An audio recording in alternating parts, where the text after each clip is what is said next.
सुख म्हणजे नक्की काय? सुख ही मनाची अवस्था आहे. आनंद म्हणजेच सुख असं म्हणता येईल का? सुखाची अशी कोणतीही डेस्टिनी नाही. स्वतःचा शोध म्हणजे नक्की काय करायचं? स्वतःचा शोध घेण्यासाठी आपल्याला 10 बाबीवर काम करावं लागतं. पुण्यात आणि मुंबईत गाडी सुखाने कशी चालवावी? सर्वात महत्त्वाचं म्हणजे गाडी चालवलीच नाही पाहिजे. आपल्याला ती गोष्ट हवी आहे का? आपण ती गोष्ट करण्यासाठी पात्र आहोत का? आपल्याला ती जमेल का? आपल्याला तिच्यातून शाश्वत आनंद किंवा सुख मिळेल का? याची चाचपणी लोक करत नाही. पूर्वी आपण आपल्याशी बोलायचो, संवाद बोलायचं म्हणजे आपल्या मनाशी बोलायचं. बरोबर. आता आपण ChatGPTला विचारतो. ChatGPTला विचारतो. खऱ्या अर्थाने माणसाचा जर स्वभाव, त्याचं वर्तन आणि त्याचा दृष्टिकोन जर बघायचा असेल ना, तर सिग्नलला जाऊन उभं राहायचं आणि जर स्वतःचा शोध घेतला, व्यवस्थित स्वतःवर काम केलं, स्वतःवर प्लॅनिंग केलं, त्या प्लॅनिंगवर एक्झिक्युशन केलं, तर मला असं वाटतं की जी तणावाची निर्मिती आहे ना, ती प्रत्येक व्यक्तीमधनं कमी होईल. जसं दिव्याने दिवा लागतो, तसं एक चांगला माणूस दुसऱ्या माणसाला चांगला बनवू शकतो. सुख आणि समाधान ह्याच्यामध्ये काही रिलेटेड आहेत का? आपण असं म्हणू शकतो का की इच्छाच कमी केली तर सुख मिळेल? ताण कसा कमी करता येईल त्या अनुषंगाने काय काय केलं पाहिजे? सुखाचा शोध घेण्यासाठी तुम्ही काय रुटीन ठेवता? तुमचं काय रुटीन आहे? सुख ज्यांनी क्षितिजामध्ये शोधलं, ते क्षितिजाच्या जसं जसं जवळ गेले तसं तसं ते सुख दूर होत गेलं. सुख ज्यांनी पायवाटेत शोधलं, ते जसं जसं त्या पायवाटेने चालत गेलं तसं तसं सुख मिळत गेलं.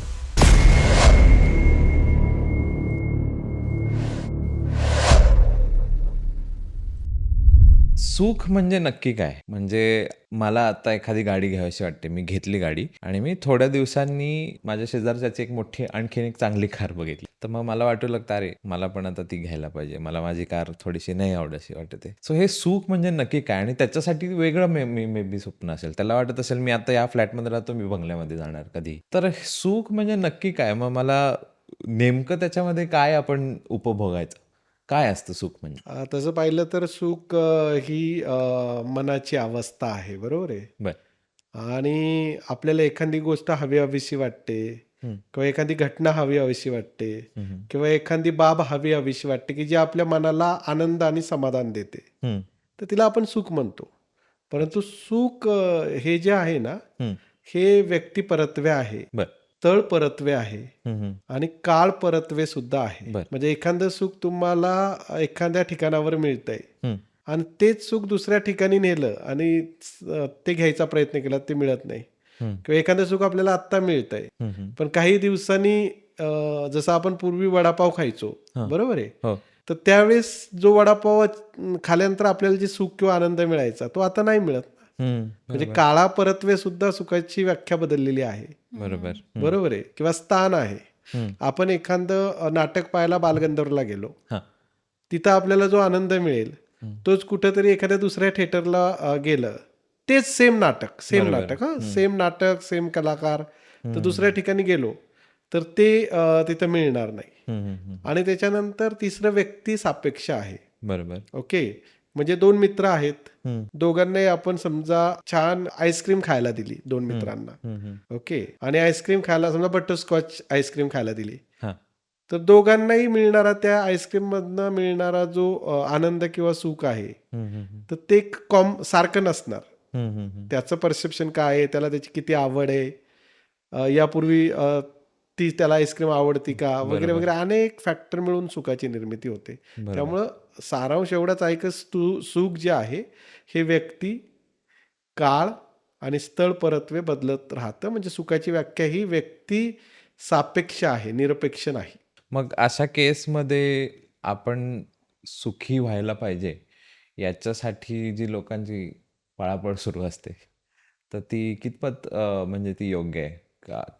म्हणजे आपण सुखाच्या मागे पळत राहणं हेच मुळात योग्य आहे का? जसं आहे तसं करणं योग्य आहे? जे माझ्यासमोर येतंय, कधी दुःख येतंय, काही गोष्टी कशात तरी मी दुःखी होतोय, कशात तरी मला खूप सुखावं वाटतंय, तर मग मी फक्त सुखाकडे चेस करायचंय का हे सगळं चालू दे म्हणून ठेवायचंय?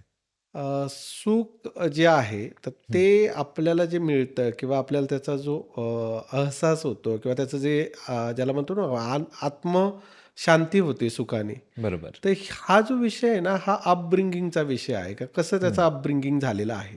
हम्म, हम्म, हम्म, हम्म. आपलं मन आहे, मेंदू आहे, स्वभाव आहे, दृष्टिकोन आहे, वर्तन आहे, सवयी आहेत, ज्ञान आहे, कौशल्य आहे, अनुभव आहे, मूल्य आहेत, नीतिमूल्य आहेत.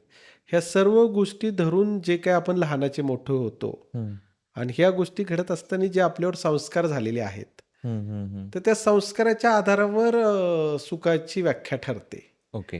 ठीक आहे. त्याच्यामुळे एखाद्या व्यक्तीला आपण जसं म्हणतो की एखादी साधी कार घेतली हम्म, तरी तो खूप आनंदी होतो. म्हणजे त्याने अगदी वॅगनार घेतली तरी आनंदी होतो. बरोबर. आणि एखाद्या व्यक्तीला जरी आपण फॉर्च्युनर जरी दिली हो हो हो. तरी तो दुःखी होतो. हम्म, हम्म, हम्म.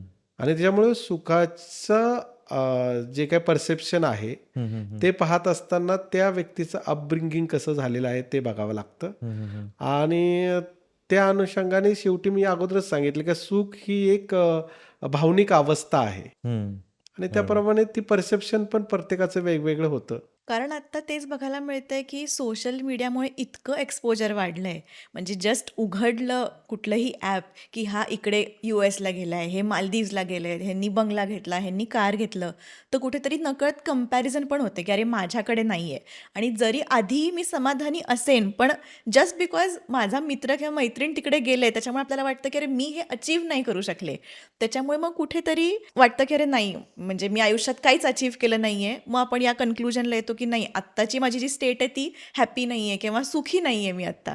तर हे सोशल मीडियामुळे पण वाढलंय असं तुम्हाला वाटतंय? सोशल मीडियाचा जरी त्याच्यावर म्हणजे प्रभाव असला तरी सर्वात महत्त्वाची मला गोष्ट वाटते की सुखाचा शोध घेण्यापूर्वी स्वतःचा शोध घेणं गरजेचं आहे. हम्म. अच्छा. आणि आजच्या जमान्यामध्ये असं झालंय ना की लोक स्वतःचा शोध न घेता स्वतःचा विकास करतायत. बरोबर. हम्म, हम्म, आणि बऱ्याच वेळा असं होतं की आपल्याला ते नको असतं, हम्म, हम्म. पण कोणीतरी सांगतंय, कोणीतरी थोपवलंय, कुठेतरी पाहिलंय, कुठेतरी ऐकलंय, कुठेतरी वडीलधारे सांगतायत, कुठेतरी मित्रांनी सांगितलंय, याच्या आधारे आपण त्या गोष्टीच्या मागे धावतो. हम्म, हम्म, पण वास्तविक कोणतीही गोष्ट करत असताना आपल्याला ती गोष्ट हवी आहे का, आपण ती गोष्ट करण्यासाठी पात्र आहोत का, हम्म. आपल्याला ती जमेल का, आणि ह्या सर्व गोष्टींमधून ही गोष्ट केल्यानंतर आपल्याला तिच्यातून शाश्वत आनंद किंवा सुख मिळेल का, याची चाचपणी लोक करत नाहीत. आणि त्यामुळे बऱ्याच वेळा असं दिसतं की माणूस प्रगती पावलाय, विकास झालाय, त्याचं मोठा गाडी आली, त्याच्याकडे बंगला आलाय, त्याच्याकडे बँक बॅलन्स आलाय, ओके, कॅश आलेली आहे, पण तरी तो आपल्याला दुःखी दिसतो. हम्म, हम्म, हम्म. तर याचं मूळ कारण हेच आहे की मला काय हवं, मला काय पाहिजे, याचा शोध, ज्याला सेल्फ डिस्कव्हरी आपण म्हणतो, ती सेल्फ डिस्कव्हरी करायची लोक विसरून गेलेली आहेत. अच्छा. आणि त्याच्यामुळे मला असं वाटतं की शाश्वत सुखाची निर्मिती होणं सध्या बंद झाले. आणि त्याच्यामुळे मॅम जशा म्हटल्या की सोशल मीडिया हा खूप प्रभाव टाकतोय, हम्म, हम्म, तर ते अगदी बरोबर आहे. जर तुमची सकाळची सुरुवातच जर सोशल मीडियाच्या रील्स पासून होत असेल, हो. ओके, आणि संध्याकाळ संध्या पण उठून. सोशल मीडियाच्या रील्स पासून होत असेल, हो. तर ते तसंच होतं. आणि परत आपल्याला सर्वांना माहिती आहे की अल्गोरिदम पण तसेच फिक्स केलेले आहेत. बरोबर. जर सकाळी तुम्ही उठले आणि तुम्हाला जर रील्समध्ये नाग दिसला, साप दिसला, हम्म. ओके, किंवा एखाद्या गाडीचा ऍक्सिडेंट दिसला, तर दिवसभर अल्गोरिदम तसाच फिक्स तसं राहणार बरोबर. की एकतर तुम्हाला दिवसभर साप दिसणार किंवा ऍक्सिडेंट दिसणार. बरोबर. आणि मग तुम्हाला असं वाटतं की जगामध्ये फक्त ऍक्सिडेंटच चालू आहेत खरंय. आणि इकडे तिकडे फक्त सापच फिरतायत. खरंय. ओके. हो. आणि मग माणूस ह्या गोष्टीमुळे सातत्याने दुःखी होतो. आणि त्याच्यामुळे सुखाकडे प्रवास करायला ज्यावेळेस आपण सुरुवात करतो, त्यावेळेस मला असं वाटतं की आपण कशाला एक्सपोजर होतोय, अनावश्यक गोष्टींना एक्सपोजर होतोय का आपलं, बरोबर. तर हे बघितलं पाहिजे आधी. आणि ज्या गोष्टी आपल्या आयुष्यामध्ये दुःख निर्माण करतायत त्याचं एक्सपोजर आपण कमी केलं पाहिजे असं मला वाटतं. मला फक्त यात एक क्लॅरिटी हवी आहे की स्वतःचा शोध म्हणजे नक्की काय करायचं, कारण इट्स व्हेरी डिफिकल्ट. हे म्हणजे मला एखादी चांगली गोष्ट न आवडणं आणि मग मला ती हवीशी वाटतेच आहे, पण मग मी कसं काय स्वतःला थांबवू की ही गोष्ट माझ्या सुखासाठी नाही आहे, ही मला फक्त अशीच आवडते कारण कोणतरी दाखवतंय. तर मग हे कन्फ्युजन मी कसं दूर करून मी स्वतःचा शोध कसा घेऊ की मला एक्झॅक्टली काय आवडते, मी कसं ठरवू? मला असं वाटतं की स्वतःचा शोध घेण्यासाठी आपल्याला 10 बाबीवर काम करावं लागतं. त्या 10 बाबी मला सांगायला आवडेल तुम्हाला. बर. प्रत्येक व्यक्तीने ह्या 10 बाबी पहिल्या तपासल्या पाहिजेत. बर. त्या 10 बाबी त्यांनी तपासल्या, हम्म. त्या 10 बाबींवर काम केलं हम्म. तर नक्की त्यातला स्वतःचा शोध लागू शकतो. बर. त्यामुळे सर्वात पहिली जी बाब आहे ती आहे तुमचा स्वभाव, ओके. ज्याला आपण नेचर म्हणतो. हम्म. हम्म. दुसरी जी बाब आहे त्याला आपण वर्तन म्हणतो. तुमचं वर्तन कसं, बिहेवियर कसं, हम्म. How you act. बरोबर. आणि नेचर म्हणजे how you are. Hmm. Okay. आणि तिसरी जी गोष्ट आहे मी सांगितलं दृष्टिकोन, हम्म. ज्याला म्हणतो हाव यू सी. हम्म. तर नेचर आहे, बिहेवियर आहे, ज्याला आपण इनसाईट किंवा ॲटिट्यूड म्हणतो. ह्या 3 बाबी झाल्या. हम्म. चौथी बाब जी आहे तुमची हॅबिट्स आहेत, हम्म. सवयी. तुमच्या सवयी काय आहेत. हम्म. ओके. म्हणजे समजा तुम्ही उशिरा उठताय का लवकर उठताय, हम्म. बरोबर आहे, जेवण कधी करताय, जे काय असतील सवयी, बरोबर. किंवा तुम्हाला व्यसन आहे का काही कसलं. हम्म. 5वी गोष्ट जी आहे ना ती मला असं वाटतं की ज्ञान आहे. हम्म. तुमच्याकडे ज्ञान किती आहे, काय आहे. 6वी गोष्ट जी आहे ना ती स्किल सेट. हम्म. तुमच्या स्वतःचा शोध घेत असताना तुमच्याकडे नक्की स्किल सेट काय आहेत. बरोबर. बरोबर आहे. म्हणजे तुम्हाला टायपिंग येतंय का, हो. हा पण एक स्किल सेट आहे बरोबर. ना. बरोबर. किंवा आज तुमचं चांगल्या प्रकारे तुम्ही स्टेजवर बोलू शकता का, बरोबर. हा पण स्किल सेट आहे. करेक्ट आहे.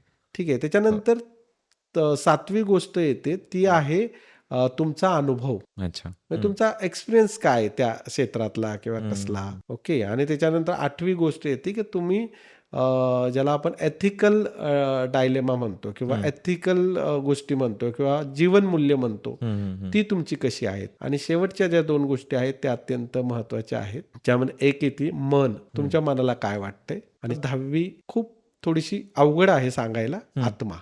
तुमच्या आत्म्याला काय वाटतंय. हम्म. थोडं मनाच्या आतमध्ये आत्मा आहे. बरोबर. ओके. किंवा त्याला आपण आत्म्याच्या जागी चेतन तत्व म्हणू. हम्म. तर ह्या 10 गोष्टीमध्ये मी कुठं आहे हम्म. आणि ह्या 10 गोष्टींमधून मला काय करायचंय, असं जर प्रत्येकाने चेक केलं, जसं आपण माईक चेक करतो तसं ह्या 10 गोष्टींची फुटपट्टी केली आणि त्याचं मॅपिंग केलं तर मला वाटतं चांगल्या प्रकारे प्रत्येकाला स्वतःचा शोध लागू शकतो. मंडळी, आजच्या काळात इंग्लिश बोलता येणं खूप गरजेचं झालेलं आहे. इंटरव्ह्यूज असतील, पेरेंट्स टीचर्स मीटिंग असेल किंवा काहीही रिझन असेल, इंग्लिश थोडंफार तरी तुम्हाला बोलता यायला पाहिजे.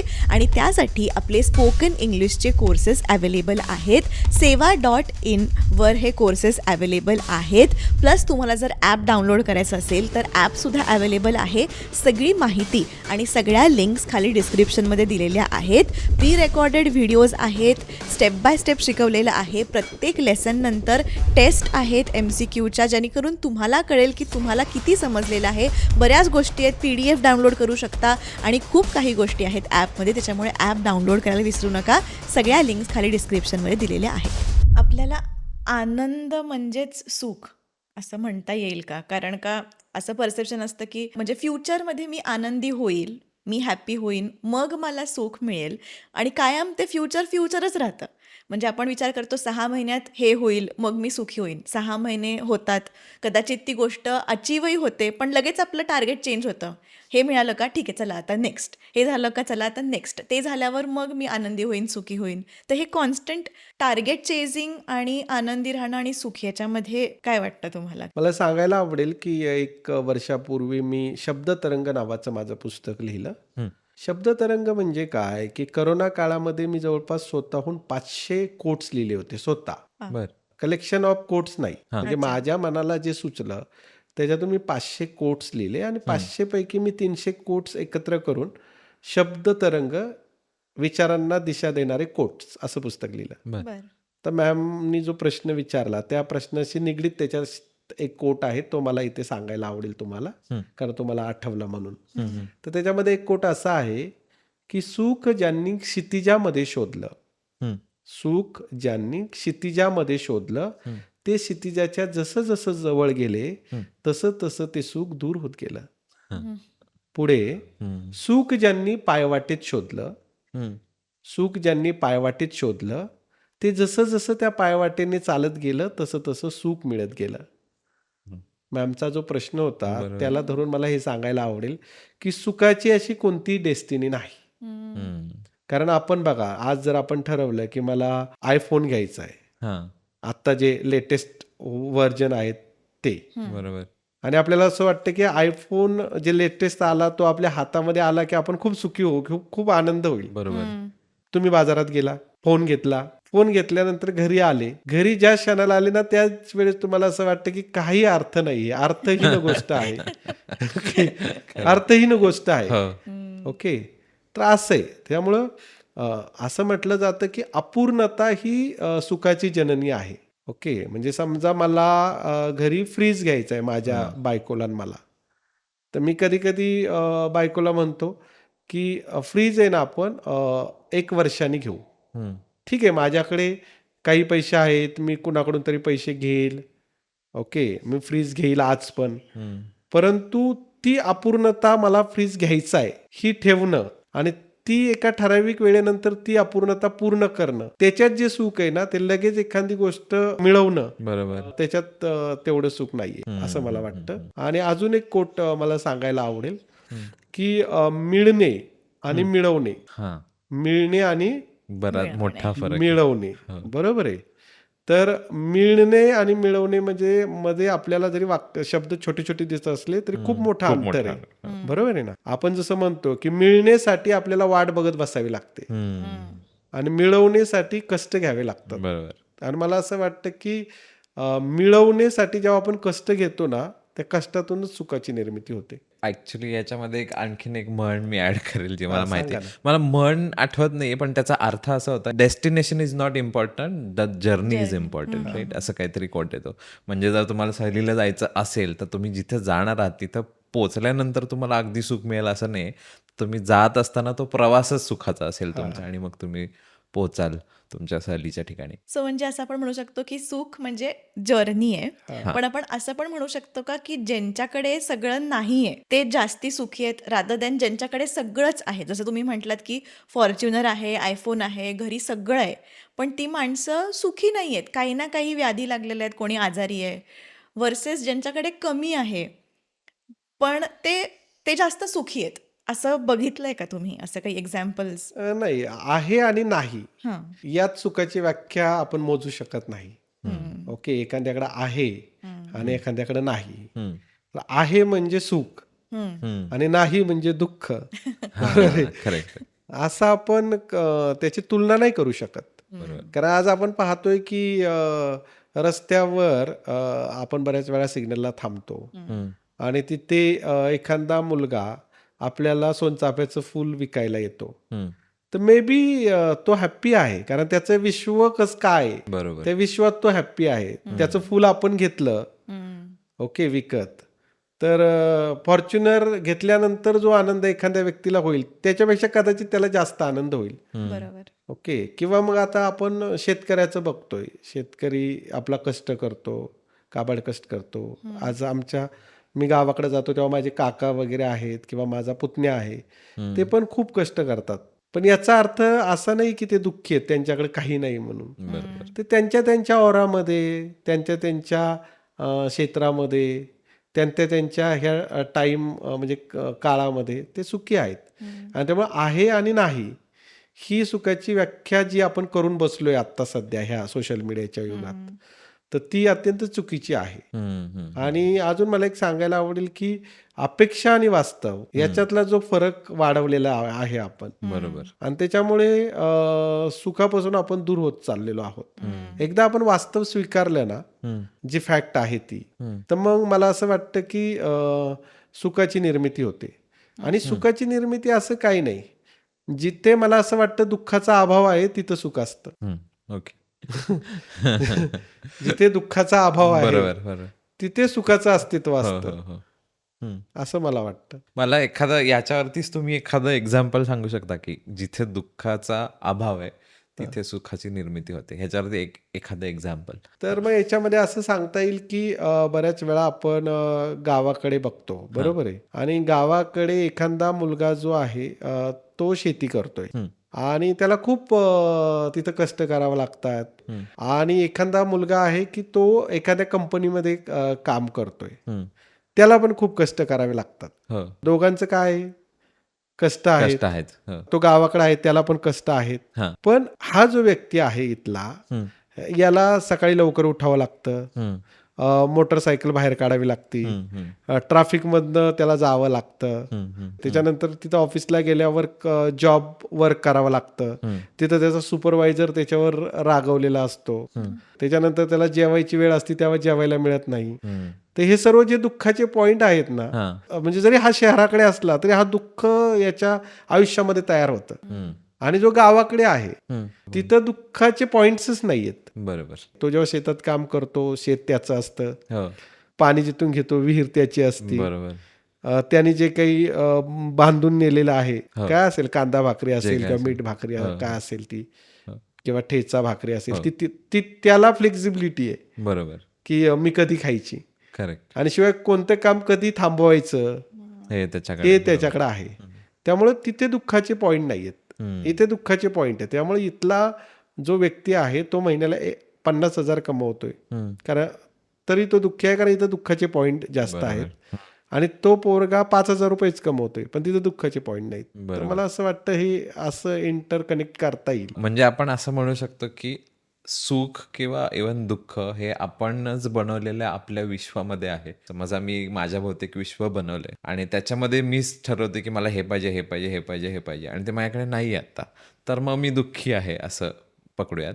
आणि ते मिळवण्यासाठी कदाचित आपण प्रयत्न केला तर आपण सुखाच्या म्हणजे सुख आपल्याला मिळू शकतं. पण इथे सोशल मीडिया गडबड करते. ते म्हणजे माझं जे मी सर्कल बनवलेलं आहे, माझं विश्व बनवलेलं आहे, त्याला सोशल मीडिया माझा भेद देते. कारण ते दाखवतोय सरळ सरळ की मी हे घेतलं, उद्या हे केलं, मी अमेरिकेतच ट्रिपला गेलो, मी तिथे आणखी कुठेतरी गेलो, आणि हे सगळं मी माझ्या विश्वात आधी नव्हतं बसवलेलं, आणि आता अचानक ते इंट्रोड्यूस झाले, आणि मग मला हवं असं वाटतंय, आणि मग मी आता दुःखी झालोय कारण मला तो पॉईंट मिळालाय दुःखाचा. तर बरोबर आहे तुमचं म्हणणं की दुःखाचा अभाव जिथं असेल तिथे ऍक्च्युली सुख. बऱ्याचदा असं होतं की लाईफमध्ये आपण कोणावर तरी प्रत्येक गोष्टीसाठी डिपेंड असतो, की समजा हजबंड वाईफ असेल रिलेशनशिपमध्ये, की नाही तो तसा वागला किंवा नवऱ्यानी एक प्रकारे वागवलं तरच बाबा मी आनंदी. म्हणजे कायम आपण आपला हॅपीनेस आणि सुख दुसऱ्यात शोधत असतो, आणि मग त्या XYZ पर्सननी आपल्या एक्सपेक्टेशनप्रमाणे नाही वागलं की मग आपलं अख्खं आयुष्य वाटतं की व्यर्थ आहे, सगळं हॅपीनेस जातो, सॅडनेस येतो. तर मग दुसऱ्यामध्ये आनंद किंवा सुख शोधण्यापेक्षा आपण स्वतः कसं पाहिजे रुटीन किंवा काय काय गोष्टी करायला पाहिजे ज्यांनी बाकीचे असतील नसतील माझ्यासोबत, की मी एकटी पण पुरेशी आहे, माझं आयुष्य आहे, मी माझ्या आयुष्यात सुखी आहे, असं आपल्याला म्हणता येईल. नाही, अगदी तुमचा प्रश्न इतका रास्त आणि छान आहे की बऱ्याच वेळा आपण जेव्हा रिलेशनमध्ये असतो, म्हणजे कौटुंबिक रिलेशन हो. किंवा नातेवाईकांसोबत पण आपले रिलेशन्स असतात, किंवा त्याच्याही पुढे जाऊन आपण ज्या कार्यालयात काम करतो किंवा कामाच्या ठिकाणी, त्याला आपण इंटरपर्सनल रिलेशन्स म्हणतो. तर बऱ्याच वेळा आपण काय करतो की आपल्याला असं वाटतं की जगाने बदललं पाहिजे किंवा दुसऱ्याने बदललं पाहिजे, मी बदलणार नाही. आणि असंही म्हटलं जातं की दुसऱ्यामध्ये बदल करणं खूप अवघड आहे, परंतु स्वतःमध्ये बदल करणं खूप सोपं आहे. परंतु आज काय झालेलं आहे आजच्या जमान्यामध्ये की प्रत्येकाला वाटतं की मी बरोबर आहे आणि पूर्ण जग चुकीचं आहे. आणि महात्मा गांधीजींनी पण असंच सांगितलेलं आहे की तुम्हाला जे वाटतंय की जगामध्ये जो बदल हवा तो तुम्ही स्वतःपासून सुरुवात करा. म्हणजे प्रत्येकाने जर जगामध्ये जो बदल हवा आहे, जग हे सुंदर व्हावं असं प्रत्येकाला वाटतं. तुम्हालाही वाटतं, मलाही वाटतं, बरोबर आहे, असं आपल्याला वाटतं. परंतु ती जी सुंदरता आहे ती कधी येईल, जर आपण आपल्यामध्ये आणली, आपण बदललो, आपल्या स्वभावामध्ये बदल केले, आपण दृष्टिकोनामध्ये बदल केला, आपण आपल्या सवयींमध्ये बदल केला, आपल्या नेचरमध्ये बदल केला. तर मला असं वाटतं की प्रत्येकाने हा विचार केला पाहिजे की पुढचा बदलणार नाही, आपण त्याला बदलवू शकत नाहीत. त्याच्यामुळे माझं आयुष्य मला अर्थपूर्ण जगायचंय, मला माझं आयुष्य आनंदी जगायचंय, जे काही परमेश्वर देणार आहे ते, आणि ते जगण्यासाठी मला माझ्या स्वतःवर काम करायचंय, मला माझ्यामध्ये बदल आणायचे, मला स्वतःला सकारात्मक करायचंय. एकदा हा विचार मनामध्ये रुजला ना की मग बाहेर कोण कसं आपल्याशी वागतंय त्याच्याशी आपल्याला जास्त देणं घेणं राहत नाही. आणि मग त्याच्यातूनच आपण ज्याला म्हणतो ना की थोडंसं शाश्वत सुखाची निर्मिती होते की जे चिरस्थायी असतं. मग त्याच्यामध्ये तुमच्या घरामध्ये काय चाललंय, तुमच्या जोडीदाराबरोबर तुमचे तणाव आहेत का, तुमच्या भावाबरोबर पटत नाही का, किंवा तुम्ही कार्यालयात गेल्यानंतर तुमच्या सहकाऱ्यांना तुम्ही आवडत नाही का, तुमचा बॉस पण तुमच्यावर कायम राग धरून असतो, ह्या गोष्टी कमी कमी होत जातात आणि माणूस स्वतःवर काम करायला लागतो. तर मला असं शेवटी याच्यात सांगायला आवडेल शेवटी की स्वतःमध्ये बदल करा. स्वतःमध्ये बदल केले की आपोआप तुमचे तणाव, दुःख नाहीसं होईल. याच्यामध्ये आय थिंक इगोचा पार्ट जास्त प्ले करतो ना, की आपल्या स्वतःला उगाचच वाटत जातं की मी काहीतरी आहे, मग माझं ह्याने ऐकलं पाहिजे. म्हणजे हायरार्की सोडून द्या किंवा म्हणजे आपला बॉसच आहे आता तो सांगणारच तुम्हाला की पण ते सोडून काही वेळेला कलिग वगैरे असतात त्याच्याकडनं आपण असंच अनपेक्षित आपल्याला वाटतं की नाही आपली अपेक्षा आहे की हां या माणसाने असंच पद्धतीने काम केलं पाहिजे किंवा माझ्याबरोबर वागलं पाहिजे किंवा मी म्हटलं आत्ता चहा प्यायला चल तर यायलाच पाहिजे. तर मग त्यावेळेला ते पुन्हा म्हणजे तिथे क्लॅशेस होत असावेत इगोमुळे. नाही, अगदी खरं आहे. कारण जर आपण आपलं अध्यात्म बघितलं हां. तर अध्यात्मामध्ये शरीर पहिलं सांगितलेलं आहे, हं. त्याच्यानंतर मन सांगितलेलं आहे, हं. त्याच्यानंतर बुद्धी सांगितलेली आहे हं. आणि त्याच्यानंतर अहंकार, ज्याला आपण इगो म्हणतो किंवा मीपणा म्हणतो, बरोबर. तो सांगितला पाहिजे आणि मग आत्म्याचं अस्तित्व येतं. हं. हं. हं. असंही म्हटलं जातं की शरीर आणि मन हं. याच्यामध्ये अहंकार असतो अच्छा. आणि त्याच्यामुळे बऱ्याच वेळा मनाच्या वरती जर अहंकार असेल हं. तर आपल्याला असं वाटतं की आपलं मन जे करतंय किंवा आपल्या मनाला जे वाटतंय तेच बरोबर आहे. हं. हं. हं. आणि मन आणि आत्मा याच्यामध्ये अज्ञानाचा पडदा असतो, त्याच्यामध्ये अज्ञान असतं. हं. हं. आणि त्याच्यामुळं जर तुम्हाला शाश्वत सुखाचा शोध घ्यायचा असेल हं. तर 2 पडदे जे आहेत मी आता सांगितले, एक म्हणजे शरीर आणि मन याच्यामध्ये असलेला अहंकाराचा पडदा हं. आणि मन आणि आत्मा किंवा आपण त्याला चेतन तत्व म्हणू त्याच्यामध्ये असलेला अज्ञानाचा पडदा, हे दोन्ही पडदे बाजूला सारावे लागतात. हं. हे बाजूला सारले की आपल्या मनामधला मीपणा गळून पडतो. हं. ज्यावेळेस आपल्या मनामधला मीपणा म्हणजेच अहंकारपणा आपण त्याला बरोबर. असं समजू हो. की तो गळून पडला की आपली ॲक्सेप्टन्स लेवल वाढते. हं. आणि मन आणि आत्मा याच्यामध्ये जो अज्ञानाचा पडदा आहे, अज्ञानाचा पडदा म्हणजे काय की खरं काय, खोटं काय, चूक काय, बरोबर काय, हं. योग्य काय, अयोग्य काय, हे आपल्याला लवकर समजत नाही. म्हणजे मनाला पण समजत नाही बघा. बरोबर. कधी कधी समजा आपण म्हणतो की जेनजींमध्ये खूप व्यसनाचं प्रमाण वाढलंय, हं. खूप लवकर मुलं ड्रिंक करतायत हं. किंवा काही मुलं तर म्हणजे अगदी अंमली पदार्थाकडे पण गेलेली आहेत.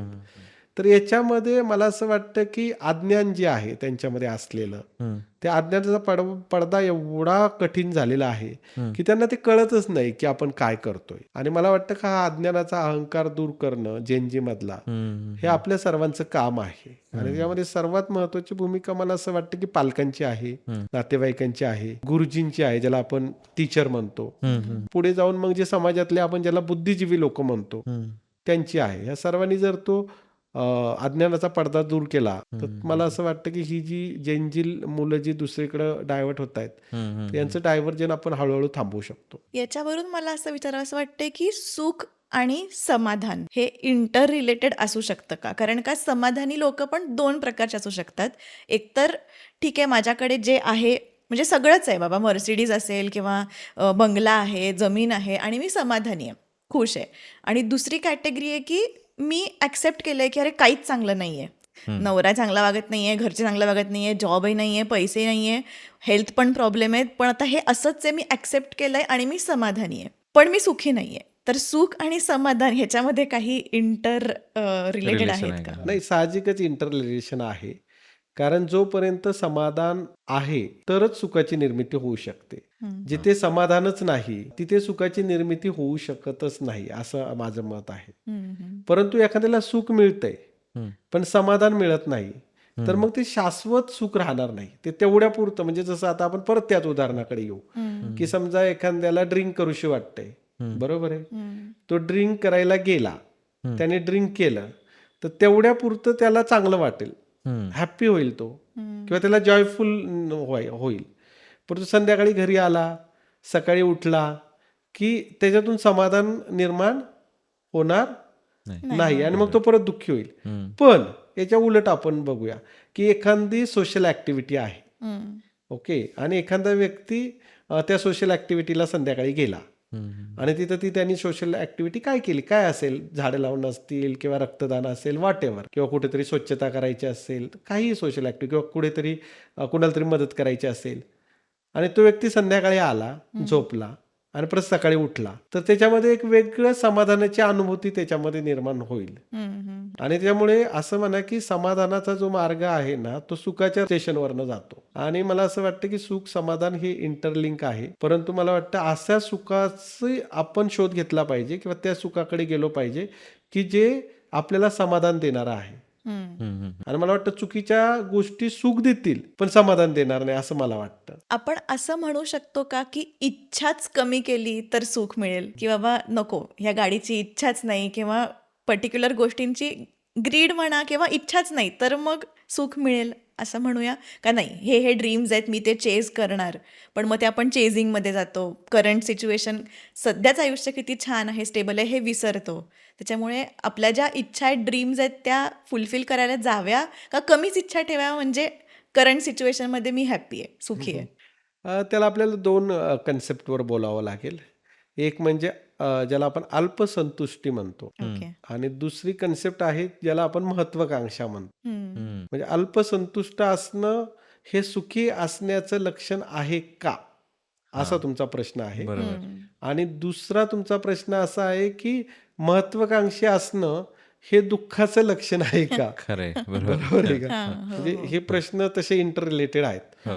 मला असं वाटतं की आयुष्यामध्ये आपण कार्यशील आणि कृतिशील राहिलं पाहिजे. कारण कार्यशील आणि कृतिशील राहिलं तर त्या कार्यामधनं आणि कृतीमधनं जे काही सुखाची निर्मिती होते ती खऱ्या अर्थाने सुखाची निर्मिती आहे. असं समजा की एखाद्या माणसाने इच्छा, अपेक्षा, आकांक्षा सर्व बंद केल्या आणि त्यांनी स्वतःला रूममध्ये किंवा घरामध्ये कोंडून घेतलं आणि त्यांनी ठरवलं की नाही, माझ्या अपेक्षा, माझ्या इच्छा, माझ्या आकांक्षा सर्व आता मी शून्य केलेल्या आहेत आणि मी ह्या घरामध्ये राहणार, जेवण बनवणार, TV बघणार आणि झोपणार, असं एखाद्याने ठरवलं समजा. मला असं वाटतं की विदिन 8 दिवसात किंवा 15 दिवसात तो 100% दुःखी होणार. हो. कारण मानवाचा जन्मच कार्य आणि कृती करण्यासाठी झालेला आहे बरोबर. आणि माणसाचा जन्मच संघर्षपूर्ण आहे. कारण मला असं वाटतं की कार्यशील राहणं, कृतिशील राहणं, संघर्षपूर्ण आयुष्य जगणं, बरोबर आहे ना. म्हणजे वि स खांडेकरांची पण तुम्हाला अमृतवेलमधली एक कोट आठवत असेल की माणसाचा जन्म हा स्वप्न पाहण्यासाठी झालेला आहे. एखादं स्वप्न पाहणं, त्याच्या मागे धावत पळणं आणि ते स्वप्न जर भंग पावलं तर त्या भंगलेल्या तुकड्यांवरून रक्ताळलेल्या पायाने चालत राहून पुढच्या सुखाकडे परत पळत राहणं, याच्यातच मानवाचा किंवा माणसाचा खरा धर्म सामावलेला आहे. बरोबर. आणि हे खूप अचूक आहे आणि त्याच्यामुळे मला असं वाटतं की कार्यशील राहणं, कृतिशील राहणं गरजेचं आहे. सो मला असं वाटतं की एखादा माणूस जर खूप समाधानी आहे पण मग तो माणूस काहीच प्रगती नाही करू शकणार ना पुढच्या लाईफमध्ये म्हणा, किंवा आपल्या सोशल सर्कलमध्ये सुद्धा तो माणूस कुठलीच प्रगती नाही, किंवा तो काही त्याच्यामध्ये त्याचा वाटा देऊ नाही शकणार, कारण तो ऑलरेडी समाधानी आहे. तो काहीच कार्य नाही करू शकणार, तो कुठला शोध लावू शकणार नाही, कारण त्याला ते चॅलेंजेसच येणार नाही. तर मग यावरती काय सांगाल तुम्ही? वसंत गोवारीकर नावाचे एक शास्त्रज्ञ आहेत. हां. तर त्यांनी एका वृत्तपत्रामध्ये त्यांचा लेख आला होता, मी जेव्हा 8वीला होतो. आणि तो त्यांनी जो लेख लिहिला होता त्याच्यातला एक कोट होता. तो कोट असा होता की मनुष्य प्राणी जेव्हा जन्माला येतो त्यावेळेस त्याला एक पोट असतं आणि ते पोट अन्न मागत असतं. बर. पण आपण हा विचार करत नाही की त्या पोट असलेल्या माणसाला एक मेंदू पण असतो आणि 2 हात पण असतात.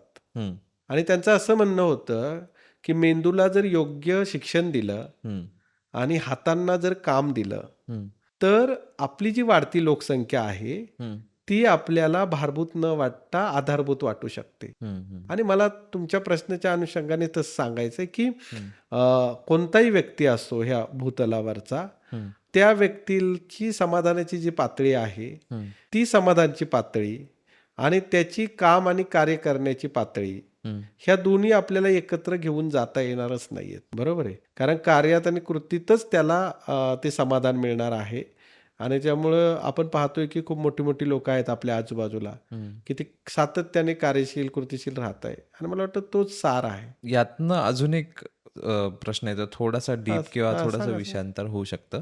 एक की आत्ता जे म्हणजे याच्या आधीची जी पिढी ज्यांचं आता रिटायरमेंट झालेली आहे आणि ती लोकं आता घरी आहेत. रिटायरमेंटचं सुखी आयुष्य आपण म्हणू शकतो असं. पण त्याच्यानंतर आपण बघतो की व्याधी खूप सुरू होतात. कारण हे लोकं आता काहीच नाही करत आहे. आता म्हणजे पहिले ज्यावेळेला ते लोकं जॉब वगैरे करत होते किंवा नोकरी करत होते, त्यावेळेला ते सगळे लोकं ॲक्टिव्ह होते, चांगले जात होते, रोज जात होते, परत येत होते. त्यावेळेला भलेही त्यांना वाटत नसेल की ते सुखात आहेत, पण ते ॲक्च्युली त्यांच्या बॉडीवरती त्यांचा काही परिणाम होत नव्हता. आणि ते व्यवस्थित फंक्शनिंग होते.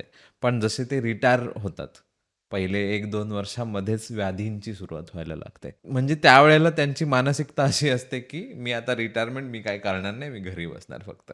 पण हे घरी बसणं जास्त होतं असं मला वाटतं. मी मी जेवढे बघितलेत ते.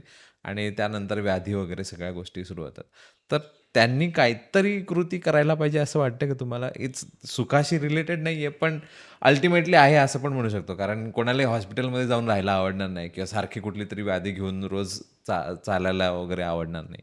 तर काय तुमचं काय मत आहे नाही, याच्यावर? आता आपण सर्व पाहतोय की मेडिकल सेक्टर एवढं पुढे गेलेलं आहे. हो. म्हणजे आता अगदी आपण ऑर्गन रिप्लेसमेंट कडे पण गेलेलो आहे. बरोबर. हो. आणि त्याच्यामुळे साहजिकच या पुढील काळामध्ये हं. कोणत्याही व्यक्तीचं आयुर्मान हे वाढणार आहे. बरोबर. त्यामुळे ज्यावेळेस आपण 11वी-12वीला होतो त्यावेळेस आपण करिअर प्लॅनिंग करायचो. हो. लग्न झाल्यानंतर मग फॅमिलीची ग्रोथ कशी होईल त्याचं प्लॅनिंग करायचो. हो. किंवा कुठेतरी जॉब करत असेल तर प्रमोशन प्रमोशन. घेऊ येस. वगैरे त्याचं प्लॅनिंग करायचो. हो. मला असं वाटतं की आत्ता रिटायरमेंट घेत आहेत जी लोक, हं. त्यांनी खऱ्या अर्थाने पुढे 20 वर्षाचं प्लॅनिंग त्यांनी तयार ठेवलं पाहिजे. बरोबर. पण लोक त्या बाबतीत अजून जागरूक झालेली नाहीयेत. हं. आपली भारतीय लोक हं. की रिटायरमेंट नंतर पण आपल्याला 20 वर्ष आयुष्य मिळणार आहे किंवा 15 वर्ष मिळणार आहे हं. आणि त्याचं पण प्लॅनिंग करायचं असतं. बरोबर. तर ही जी जागरूकता आहे ना, ही सध्या आपल्या भारतीय समाजामध्ये नाही. आणि त्याच्यामुळे एकदा लोक रिटायर झाली ना का त्यांना असं वाटतं की आम्ही आता आमचं आणि समाजाचं काही देणं घेणं राहिलेलं नाही. बरोबर. ओके. हो, हो, हो. वास्तविक त्यांचं पण कॉन्ट्रीब्युशन समाजासाठी महत्वाचं आहे. हो, हो. परंतु त्यांना असं वाटतं की आमचं समाजाचं आणि आमचं काही देणं घेणं नाही. हं, हं. आम्ही आमचं आता देवदर्शन करणार. बरोबर आहे. आम्ही आता फॉरेनला जाणार. हो, हो. आम्ही खूप कष्ट घेतले. हो, हो. आम्ही आता मौज मज्जा करणार. हं, हं, हं. ओके. असं एक वेगळ्या प्रकारचं चुकीचं प्लॅनिंग आपल्या भारतीय लोक करतात. बरोबर. मला असं वाटतं की थोडंसं याच्यामध्ये खरं ज्याला आपण म्हणतो ना एज्युकेशन पण होणं गरजेचं आहे. हं, हं, हं. काही लोकांनी याच्यामध्ये खऱ्या अर्थाने खरं सोसायटीमध्ये असे क्लास पण उघडले पाहिजेत मित्र म्हणेन की तुमचं आफ्टर रिटायरमेंट प्लॅनिंग आम्ही करून देऊ.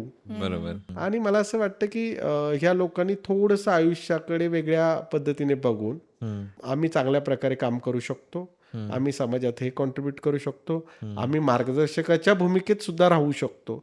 या पद्धतीने बघितलं पाहिजे. आणि तुम्ही जो त्याच्या आधी एक छोटासा प्रश्न विचारला होता हां. की शारीरिक व्याधी वगैरे सुरू होतात. बरोबर. काल परवाच मी इकिगाई जे पुस्तक आहे अत्यंत प्रचलित आणि प्रसिद्ध हो, आहे. हो. तर ते मला एका सरांनी गिफ्ट दिलं माझ्या वाढदिवसानिमित्त. तर मी थोडंसं एक 32-35 पानं त्याच्यातली वाचली. हं. आणि त्याच्यामध्ये त्यांनी इतकं छान सांगितलेलं आहे की ज्या वेळेस आपण आपलं आयुष्य सुरू करतो म्हणजे तरुणपणानंतरचं आयुष्य किंवा आफ्टर 40, हं. तर त्यावेळेस आपण आपल्या आयुष्याबद्दल जास्त जागरूक राहायला पाहिजे. पण लोकांचं कसं झालंय की लोक आपल्या आयुष्याबद्दल ना खूप निष्काळजी आहेत. आणि बरेचसे रोग आहेत मग ज्याला आपण मधुमेह आहे किंवा हृदयरोग आहे, ते सायलेंट किलर आहेत. आणि गेले 10 वर्ष 15 वर्ष लोकांना हे सायलेंटली किल करत असतं तर लोकांना माहीतच होत नाही. बरोबर. त्याच्यामुळे मी कधीही आमच्याकडे जर प्रशिक्षणार्थी आले तर त्याच्यातले 40 वर्ष वयाचे प्रशिक्षणार्थींना उभं करतो. हं. आणि उभं केल्यानंतर मी त्यांना विचारतो की तुमच्यापैकी किती लोकांनी ह्या वर्षी मेडिकल चेकअप करून घेतलं. तर मला असं दिसतं की जर मी 10 लोक जर उभी केली हं. तर त्याच्यातली एक म्हणजे 3च लोकांनी मेडिकल चेकअप केलं बरोबर. असतं आणि त्यांचं हो. वय असतं 45, 46, 47. मग मी त्यांना म्हणतो की कदाचित तुम्हाला 5 वर्षापासून डायबिटीस असेल बरोबर. आणि तुम्ही चेकअपच केलं नाही. केलेलं. हो. आणि त्या डायबिटीसमुळं तुमचं शरीरातलं प्रोटीन वाढवून किंवा ज्याला आपण किडनी फंक्शनिंग आहे ते कदाचित अर्ध्यावर पण आलं असू शकेल. बरोबर. आणि मग तुम्हाला एक दिवस अचानक त्रास व्हायला लागला तेव्हा तुम्हाला कळतं की माझं युरिक ॲसिड किंवा क्रिएटिन 5 झाले 7 झाले. तेव्हा सर्व गोष्टी हातातून निघून गेलेल्या असतात. आणि मला असं वाटतं, म्हणून या प्रश्नाच्या उत्तराच्या शेवटी मला असं सांगायला आवडेल की प्रत्येकाने आफ्टर 40 किमान वर्षातून एकदा आपलं बॉडी चेकअप करून घेतलं पाहिजे. आणि त्याप्रमाणे, कारण प्रॉब्लेम असा आहे की त्या माणसाला व्याधी झाल्यानंतर त्याचा जो तणाव आहे तो फॅमिली मेंबरवर पण येतो. बरोबर. समजा पती जर आजारी असेल, हो हो घरातला मूळ पुरुष, तर त्याचा तणाव त्याच्या पत्नीवर येतो, त्याच्या मुलांवर येतो, सर्वांवर त्याचा बोजा येतो. बरोबर बरोबर. आणि त्यामुळे या बाबतीत थोडीशी जागरूकता आपल्या भारतीयांमध्ये होणं गरजेचं आहे. काळाच्या ओघात ती होईल असं वाटते. आणि तणाव तुम्ही म्हटलात म्हणून, तर ओव्हरऑलच स्ट्रेस कसा कमी करता येईल, म्हणजे ताण कसा कमी करता येईल, त्या अनुषंगाने काय काय केलं पाहिजे? कारण का सगळीकडेच आहे, आपण ड्राईव्ह करतोय तरी आता स्ट्रेसफुल झालंय, कोण कधी मागून येऊन धडकून जाईल सांगता येत नाही, ऑफिसमध्ये स्ट्रेसफुल झालंय, बाहेर खायचं तर ते चांगलं असणार का त्याच्यात भेसळ असेल, स्ट्रेस आणि ताण सगळीकडेच आहे. तर असं काय केलं पाहिजे ज्यांनी ताण थोडासा कमी होऊ शकतो? बरोबर आहे. कारण तुम्ही जसं म्हटलं की आत्ताची जी परिस्थिती आहे, ह्या परिस्थितीला मी कधी कधी भ्रमयुग म्हणतो. कोणतं युग? भ्रमयुग. भ्रमयुग. भ्रमयुग. कलियुग नाही म्हणत, बर. भ्रमयुग आहे हे. आणि या ब्रह्मयुगामध्ये जसं आपण म्हणतो ना की लोक भ्रमिष्ट झाल्यासारखे वाटतात. म्हणजे तुम्ही जर सिग्नलला पण बघितलं, रस्त्यावर पण बघितलं, ओके, तर तुम्हाला ते दिसतं. आणि मला असं वाटतं की खऱ्या अर्थाने माणसाचा जो स्वभाव, त्याचं वर्तन आणि त्याचा दृष्टिकोन जर बघायचा असेल ना, तर सिग्नलला जाऊन उभं राहायचं आणि तिथून माणसं निहाळायची की कोण कुठं सिग्नल तोडतोय, कोण कुठून गाडी घालतोय, ओके, कोण कशी हॉर्न वाजवतोय. तर ह्या गोष्टी आपण तिथून पडताळू शकतो. पण मॅडमच्या प्रश्नाकडे येतो की तणावाची जी परिस्थिती निर्माण झालेली आहे साधारण जिकडे तिकडे, त्याला मला असं वाटतं की आपणच जबाबदार आहोत. आपण का जबाबदार आहोत? त्याच्यामधलं सर्वात महत्वाचं कारण जे मी मगाशी सांगितलं की आपण आता भौतिक सुख कशी मला मिळतील याच्याकडे जास्त ओढलं गेलेलो आहोत. आणि वृत्ती पण आपली तशीच झालेली आहे, ज्याला आपण स्वार्थी आणि संकुचित वृत्ती. म्हणजे समजा एखादा व्यक्ती पाण्यामध्ये बुडतोय, तर त्याला वाचवण्यापेक्षा त्याचा व्हिडिओ काढून मी सोशल मीडियावर टाकून माझे कसे मिलियन सबस्क्रायबर होतील याच्यामध्ये लोकांना जास्त जास्त आनंद. इंटरेस्ट हो, आहे.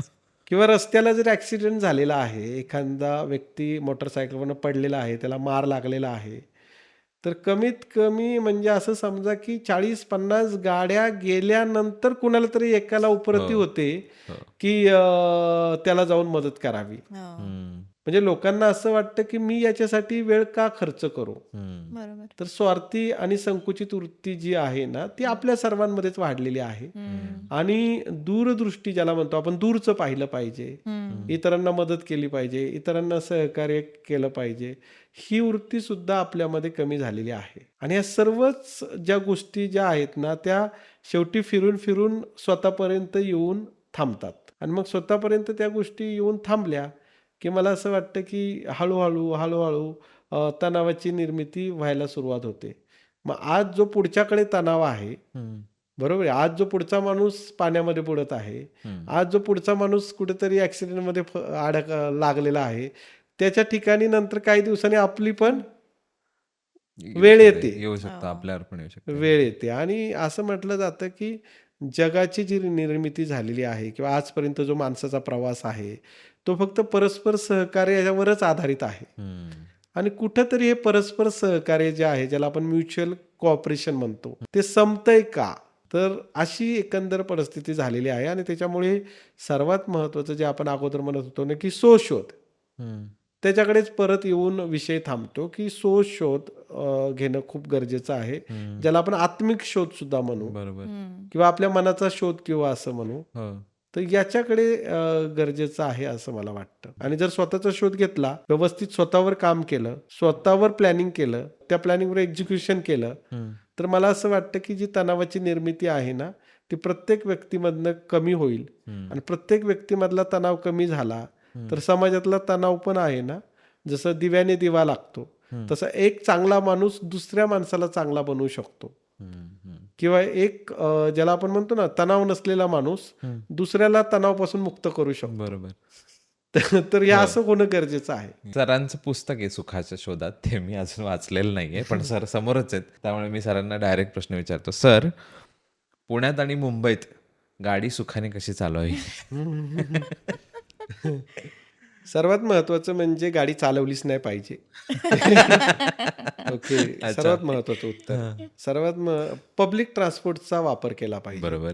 हं. आणि मी पण बऱ्यापैकी अनेक वेळा जर मला पुण्यात यायचं असेल, हं. तर आता सुद्धा मी कधी-कधी बसनी येतो. हं. तर मला असं वाटतं की पब्लिक ट्रान्सपोर्ट वापरला पाहिजे, जेणेकरून तुम्हाला त्याचा फायदा होऊ शकतो. हं. आणि दुसरी गोष्ट अशी आहे हं. की गाडी घेऊन जायची. एका ठराविक ठिकाणावर जर फोर व्हीलर असेल तर ठेवून द्यायची हं. आणि तिथला प्रवास रिक्षाने, पुढचा प्रवास रिक्षाने करायचा. तर हा पण चांगला उपाय आहे. हं. हं. हं. आणि मग बाकी आता काय सांगणार मी गाडी कशी चालवायची. कारण नाही, मी सुखाच्या शोधात आहे ना. गाडी चालवणं जरी आपल्या हातात असलं हो. तरी गाडीच्या आजूबाजूनं चालणारे आपल्या हातात नाहीयेत. बरोबर. एक्झॅक्टली. आणि शिवाय दुःखी आत्मे जर आजूबाजूला जास्त असतील तर ते आपल्या सुखाच्या गाडीवर धडकण्याचे चान्सेस जास्त आहेत. बरोबर. कोणत्या गोष्टींचा त्याग केल्यामुळे जीवन थोडंसं हलकं होऊ शकतं? मला असं वाटतं की आपल्याला अगदी पूर्वीपासून म्हणजे अगदी अध्यात्मात किंवा ऋग्वेदात किंवा उपनिषदामध्ये किंवा भगवद्गीतेमध्ये पण सांगितलेलं आहे, बरोबर आहे ना. आणि अनेक तत्ववेत्ते आहेत, संत आहेत, विचारवंत आहेत, बुद्धिवंत आहेत, ऋषी आहेत, गुरु आहेत. ह्या सर्वांनी सांगितलंय की काहीतरी गोष्टी सोडून दिल्या पाहिजेत. हं. आणि मी सुखाच्या बाबतीत नेहमी असं म्हणतो ना की सुख जे आहे ना हे धरून पण ठेवता येत नाही आणि भरून पण ठेवता येत नाही. बघा, सुख काय धरून पण ठेवता येत नाही आणि भरून पण ठेवता येतं. भरून पण ठेवता येत नाही. आणि त्याच्यामुळे मला असं वाटतं की हे करत असताना जे बॅड विशर जी लोक असतात आपल्या आजूबाजूला कायम नकारात्मक बोलणारी, हं. यांना आपण थोडंसं त्याग केला पाहिजे त्यांचा. हं. लांब ठेवलं. लांब ठेवलं पाहिजे. आणि त्यांना जर लांब ठेवलं ना तर मग जे काही निगेटिव्ह व्हाइब्स आहेत हं. किंवा तरंग आहेत, जे नकारात्मक तरंग, ते आपल्यापर्यंत पोचू शकत नाही असं मला वाटतं. हं. हं. दुसरं, मित्रांची निवड हीच आयुष्याची निवड आहे असं मला वाटतं. हं. कारण अ, चांगला सल्ला देणारे मित्र आपल्याला यशाच्या शिखरावर घेऊन जाऊ शकतात हं. आणि चुकीचा सल्ला देणारे मित्र हे आपल्याला खड्ड्यात पण घालू शकतात. हं. आणि त्याच्यामुळे चांगल्या मित्रांना सोबत घेतलं पाहिजे हं. आणि चुकीच्या मित्रांचा त्याग केला पाहिजे हं. असं मला वाटतं. त्याच्यानंतर मग आपण जर आपल्या विचारांकडे आलो, बरोबर ना, विचार एक 3 प्रकारचे असतात असं मला वाटतं. हं. एक असतो सकारात्मक विचार, एक असतो नकारात्मक विचार हं. आणि तिसरा असतो एक न्यूट्रल विचार, हं. की नाही बाबा मी काही करणार नाही, मी असंच बसून राहील, शांत बसून. मला वाटतं की न्यूट्रल विचाराचा स्वीकार केला तर चालेल, हं. सकारात्मक विचाराचा स्वीकार आपण केला चालेल, परंतु नकारात्मक विचार जे आहेत ना ते आपल्याला तुकड्या तुकड्यात तोडता आले पाहिजेत. समजा उदाहरणार्थ तुमच्याकडून कुणीतरी तुम्ही कुणाला तरी पैसे दिलेले असतील हं. आणि तो पैसे आपल्याला आता परत देतच नाही असं समजा. तुम्ही अनेक फोन केले, तो म्हणतो देतो देतो, परंतु ते देतच नाही. तर मग हा जो विचार आहे ना, हा नकारात्मक विचार आपल्याला सारखा मनाला येऊन शिवतो. हं. तर तो आपण असा तोडून टाकला ना की ठीक आहे, त्याने पैसे आज दिले नाही तर खूप असं माझं नुकसान होत नाही, मी त्याचा पाठपुरावा केलेला आहे, पण तो काही द्यायला तयार नाही. कदाचित त्याची काहीतरी अडचण असेल किंवा त्याच्याकडे पैसे येतील तेव्हा तो देईल आणि त्यामुळे मी ह्या विचाराला आता बंद करतोय. हा एकदा असा विचार केला की मग तो तुम्हाला विचार सतावत नाही. तर मला असं वाटतं की प्रत्येक व्यक्तीने नकारात्मक विचार जे आहेत ना ते त्याग करायला हळूहळू शिकलं पाहिजे. हं. हळूहळू तुमचा सुखाकडे जाण्याचा मार्ग आहे ना मोकळा होतो. मोकळा पण होईल. तुम्ही काय करता, सर्वच गोष्टी तुम्हाला धरून ठेवायच्यात, हं. सर्वच दगडावर हात ठेवायचे आपण म्हणतो बरोबर. ना. हो. आणि मग सर्वच दगडावर हात ठेवले किंवा सगळ्याच दगडावर जर पाय ठेवले तर तुम्ही घसरून पडणारच आहात आयुष्याच्या प्रवासामध्ये. आणि अशी कुठली एक गोष्ट आहे का जी डेली रुटीनमध्ये आपण जर केली तर थोडंसं जास्ती आपल्याला सुख मिळेल, असं काही डेली रुटीनमध्ये काही आपण आत्मसात करू शकतो का? मला असं वाटतं ना की आयुष्यामध्ये जसं मी सांगितलं ना शोध, हं. तसा संवाद आहे ना खूप कमी झालाय. आपण आपल्याशी ना मोबाईलमुळे बोलायचंच विसरून बरोबर. गेलोय. हो. पूर्वी आपण आपल्याशी बोलायचो, हो. बोलायचं म्हणजे आपल्या मनाशी बोलायचो. बरोबर. आता आपण चॅट जीपीटीला हा, विचारतो. चॅट जीपीटीला विचारतो. हम्म. त्यामुळे आपला आहे ना स्वतःशी संवाद आहे ना खूप कमी झालाय. हम्म. हम्म. आणि त्याच्यामुळेच खरं पाहिलं ना तर दुःखाची निर्मिती होतीये. कारण आपल्याला काय हवंय ना ते आपल्यालाच माहित नाहीये. बरोबर. सर्वात महत्त्वाचं. त्यामुळे स्वतःचा संवाद जर साधायचा असेल ना तर मी ती प्रॅक्टिस फॉलो करतो. मी सकाळी रोज कमीत कमी अर्धा तास फिरायला जातो, म्हणजे वॉकिंगला जातो. तर त्यावेळेस मी कोणत्याही ग्रुपबरोबर, माझ्या मित्रांबरोबर जात नाही. हम्म. स्वतः जातो. हम्म. आणि स्वतः गेल्यानंतर ते जे मी फिरतो त्यावेळेस मी स्वतःशी संवाद साधतो. हम्म. आणि मला असं वाटतं की प्रत्येक व्यक्तीने किमान अर्धा तास तरी स्वतःशी स्वतःशी बोलायला संवाद पाहिजे. साधला पाहिजे. बरोबर. मग तो तुकड्या तुकड्यात साधा किंवा एकाच वेळेस साधा. हम्म.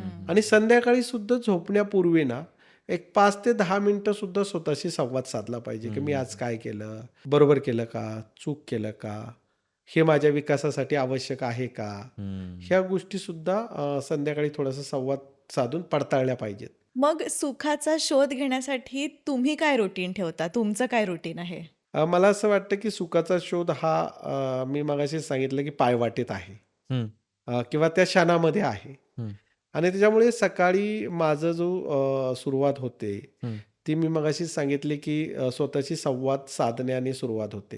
हा. त्यामुळे मी सकाळी कंपल्सरी 1 तास ग्राउंडवर असतो. हम्म. मी तिथे चालतो, थोडं वॉर्मअप करतो, एक्सरसाइज करतो. त्याच्यानंतर मी चहा बंद केलेला आहे. चहा, कॉफी सर्व बंद केलेली आहे. बर.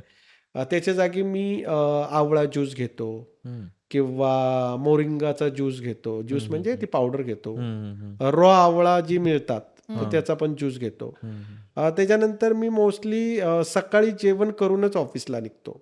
हम्म. कारण मला असं वाटतं ना की एक 40 वर्षानंतर 3 वेळा जेवायची सवय, म्हणजे सवय मोडली पाहिजे आपण. हम्म. कारण त्यामुळे ओबेसिटी क्रिएट होते. त्यामुळे मोस्टली मी सकाळीच जेवण करूनच 9 वाजता 9:30 वाजता निघतो. हम्म. त्यामध्ये ऑफिसला आल्यानंतर मग ज्या काही सकारात्मक गोष्टी आहेत हम्म. त्या करायचा प्रयत्न करतो. कार्यालयातलं वातावरण आनंदी कसं राहील ते ठेवायचा प्रयत्न करतो. आमच्या स्टाफ असेल तर त्यांची थोडी थट्टामस्करी करतो. हम्म. ओके. आणि मग 3-4 वाजता थोडंसं काहीतरी स्नॅक्समध्ये खायचा प्रयत्न करतो. हम्म. मग त्याच्यामध्ये काही फ्रुट्स असतील किंवा मग भेळ असेल, काही हरकत नाही, किंवा मग ताक असेल, हम्म. असं घेतो. आणि मग ऑफिस संपल्यावर सुद्धा परत सध्या मी अर्धा 1 तास वॉकिंगला जातो. हम्म. आणि मग संध्याकाळी जेवण झालं की मग मी थोडंसं वाचन करायला घेतो. आणि सरासरी संध्याकाळी एखादा तास माझं लिखाण करतो. कारण मी बरीच पुस्तकं लिहितोय. 12 पुस्तकं पण माझी पब्लिश झालेली आहेत. आणि सातत्याने माझं असं टार्गेट आहे की दरवर्षी साधारण 3 ते 4 पुस्तकं आली पाहिजेत आपली मार्केटमध्ये. तर मग मी संध्याकाळी लिखाण करतो आणि एक 11:30च्या दरम्यान मी झोपतो. तर असं रुटीन आहे माझं सर. सो आपण बघतो की फॉरेनची जी लोक आहेत ना ती जास्त आपल्यापेक्षा सुखी आहेत. असं का बरं? त्या मानाने आपले इंडियन लोक मला थोडे कमी सुखी दिसतात. इधर माझं बघणं चुकीचं आहे, नाही तर मग काहीतरी गडबड आहे. ते सांगता का मला?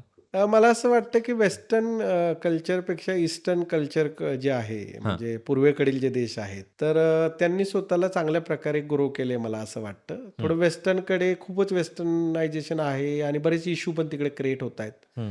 त्याच्यावर आपण काय भाष्य करणं बरोबर ठरणार नाही. पण या बाजूची जी लोक आहेत पूर्वेकडची, तर यांचं आयुर्मान पण चांगलं आहे. हो हो, बरोबर आहे. Specially Japan, Japan, Korea Korea वगैरे वगैरे ह्या लोकांना, कारण त्यांना मला असं वाटतं ना की आयुष्याचा अर्थ समजलेला आहे. आणि त्यांना अर्थ समजल्यामुळे नक्की निरामय जीवनशैली कशी ठेवली पाहिजे. मी बऱ्याच वेळा बोललो की कार्यशील कृतिशील कसं राहिलं पाहिजे. त्याच्यानंतर इतरांना प्रेरणा देत असताना स्वप्रेरित पण कसं झालं पाहिजे. तर ह्या गोष्टींवर ते सातत्याने काम करतायत. आणि मला वाटतं त्यांच्यामध्ये परस्पर स्नेहभाव, इतरांना मदत आणि सहकार्य करण्याची वृत्ती, ह्या गोष्टी जास्त असल्यामुळे मला वाटतं ते आपल्यापेक्षा दीर्घायुष्य आहेत, कार्यशील आहेत.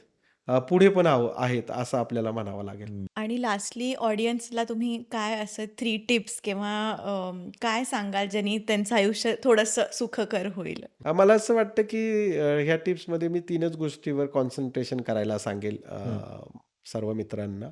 एक म्हणजे शरीर, हम्म, दुसरं आहे मन हम्म, आणि तिसरं आहे तुमची विवेकशील बुद्धी. बरोबर.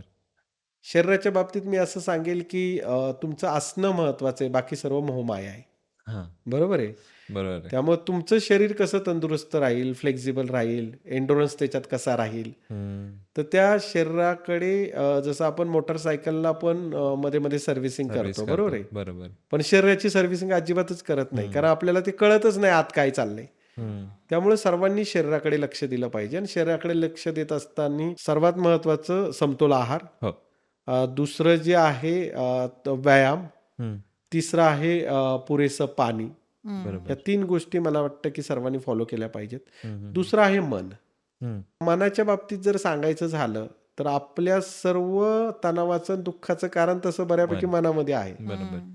आणि त्याच्यामुळे ज्याला आपण इमोशनल इंटेलिजन्स म्हणतो, हम्म, की आपल्या ज्या भावना आहेत किंवा आपले जे विचार आहेत त्याला योग्य रीतीने प्रभावित करणं, योग्य दिशेने त्याला वळवणं, हम्म, इतरांबद्दल करुणा ठेवणं, हम्म, कृतज्ञ राहणं, हम्म, इतरांबद्दल प्रेम आपल्या मनामध्ये असणं, रागाचा पूर्ण नाश करणं, हम्म, तिरस्कार जे आहे तो डोक्यातून काढून टाकणं, हम्म, संयमाची वृद्धी करणं, हम्म, ह्या सर्व गोष्टी मनाच्या परिक्षेत्रात येतात. बरोबर. त्यामुळे त्याच्यावर काम करणं गरजेचं आहे. आणि तिसरं मी सांगितलं का बुद्धी.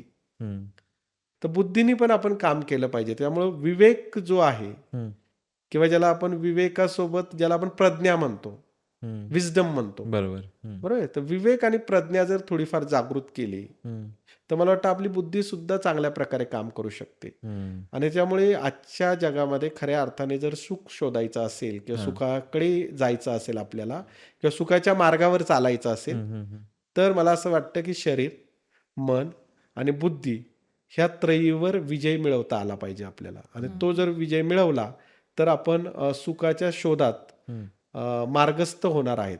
आणि सुखाच्या शोधात हम्म. मार्गस्थ होणं हाच खरा सुखाचा शोध आहे. तुम्ही आलात, छान नॉलेज शेअर केलं, त्याच्याबद्दल thank you so thank you much. So much. खूप छान वाटलं तुमच्याबरोबर गप्पा मारून.